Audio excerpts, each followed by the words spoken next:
Hello friends, તો હું કામે જવા નીકળી હતી, પરંતુ એટલો બધો વરસાદ હતો કે મને બસ નહીં મળી અને ત્યાર પછી હું ચીખલીના દરિયા વિસ્તારની મુલાકાત લીધી અને ત્યાં ખૂબ જ પાણી ભરાયેલું છે. નદી બે કાંઠે વહેતી થઈ ગઈ છે, એકદમ નદીના લેવલમાં પાણી છે. તો આગળના વિડીયોમાં હું બતાવું ચીખલીના તમામ વિસ્તારો. તમે જોઈ શકો છો, આ ચીખલી ડેપોની બહારનો ભાગ છે. ત્યાં નાસ્તાની તમામ લારીઓ આજે બંધ રાખવામાં આવી છે, કારણ કે ત્યાં ઘૂંટણ સુધીનું પાણી છે. જેમ તેમ બધા ઘૂંટણ સુધીના પાણીમાં ડેપોની અંદર જઈ રહ્યા છે. ડેપોની બહારનો આ ભાગ છે. તમે જોઈ શકો છો, વરસાદ પણ મુસળધાર ચાલુ છે. ત્યાર પછી આગળ હું ગઈ હતી પોસ્ટ ઓફિસ, તો ત્યાં પણ તમને બતાડું. પોસ્ટ ઓફિસની બહારમાં તો ખૂબ જ પ્રમાણમાં પાણી છે. તમે જોઈ શકો છો, આમાં તમને દેખાઈ રહ્યું છે પાણી.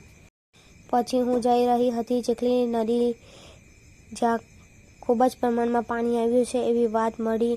તો જુઓ, આ ખૂબ જ પાણીનો પ્રવાહ સતત વરસાદને કારણે ચાલુ છે અને હું જઈ રહી છું કાવેરી નદી પર અને પહોંચી ગઈ થોડીક વારમાં નદી પર અને ત્યાં શંકર ભગવાનની મોટી મૂર્તિ છે અને સામે જુઓ નદી છે, જેને કાવેરી નદી તરીકે ઓળખવામાં આવે છે.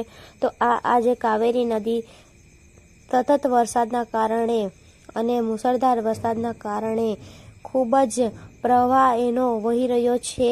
નદી લેવલમાં આવી ગઈ છે.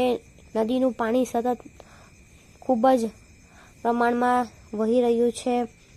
તમે જોઈ શકો છો વિડીયોમાં, દૂર દૂર સુધી તમને દેખાય છે આ પાણીનો પ્રવાહ સતત ખૂબ જ ઝડપથી ચાલી રહ્યો છે. 3 દિવસથી મુસળધાર વરસાદને કારણે આ પાણી સતત વધતું રહ્યું છે.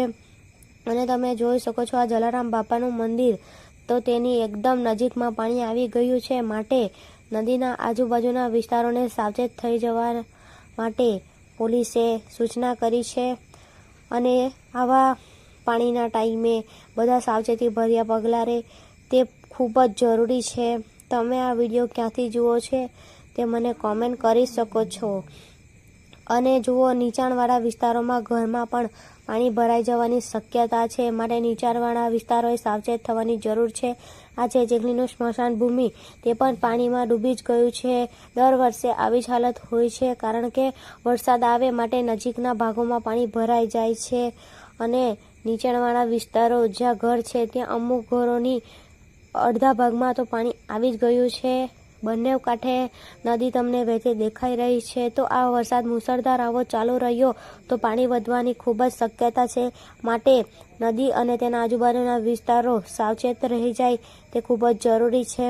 અને તમે આજુબાજુના વિસ્તારમાં રહેતા હો ચીખલીના, તો આ વિડીયોને શેર કરો, કારણ કે તેની આજુબાજુના લોકોને પણ ખબર પડી જાય કે પાણી ખૂબ જ પ્રમાણમાં આવી ગયું છે.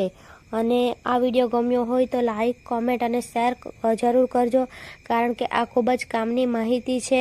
કારણ કે પાણી એ ખૂબ જ પ્રમાણમાં વધી રહ્યું છે અને સાવચેતી રાખવાની ખૂબ જ પ્રમાણમાં જરૂર છે. Thank you. Bye bye.